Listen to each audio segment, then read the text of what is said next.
Welcome back to the Panthers.com video mailbag presented by CEENTA. Staff writer Max Henson here answering your questions ahead of this big NFC South showdown down in New Orleans with first place in the line in the NFC South. We got our first question this week from Fastback, who asks, how is the team handling the extra pressure knowing Sunday's game could possibly be the determining factor of who wins the South this year?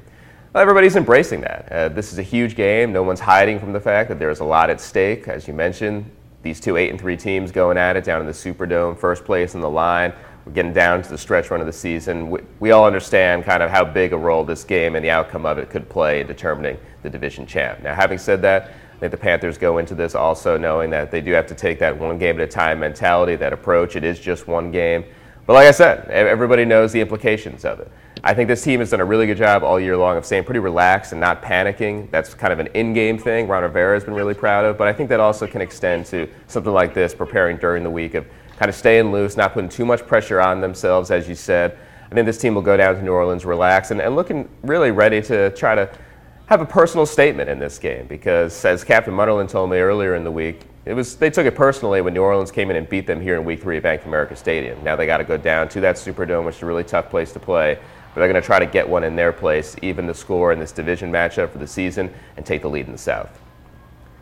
Got our next question from Zach, who asks, do you see another receiver on the roster stepping up with the absence of Samuel, and if so, who? Well, I should start by saying that Devin Funchess has stepped up in a big way, both with the absence of Curtis Samuel and when Kelvin Benjamin was traded. You can't deny he's been playing really, really well in the past few weeks.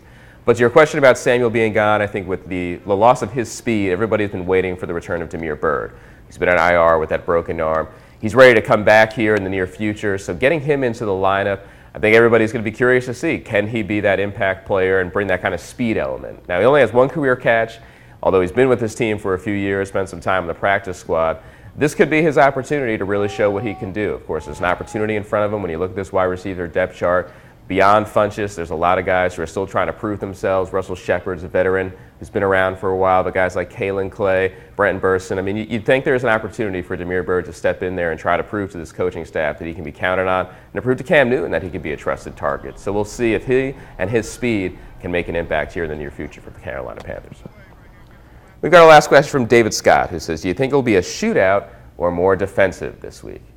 Well, I guess I'm going to try to cheat here again and go somewhere in between. I think if I had to lean one way, whenever you're talking about a game down in the Superdome against the Saints, you tend to think shootout. Although the Saints offense isn't quite the air raid assault that we're kind of used to seeing. They run the ball really well, and their defense is playing a lot better than they've kind of been known for in the past few years. Of course, we know Carolina's defensive prowess this year. So I would say somewhere between the two. I think this could be a game that's in the mid-20s that can come down to the wire with these two good teams. You'd expect it to be close. I don't expect to see what we saw in Week 3 between these two, where it kind of ended up being a decisive victory for New Orleans. I think this will come down to the fourth quarter, and we'll see which team can make the plays in crunch time.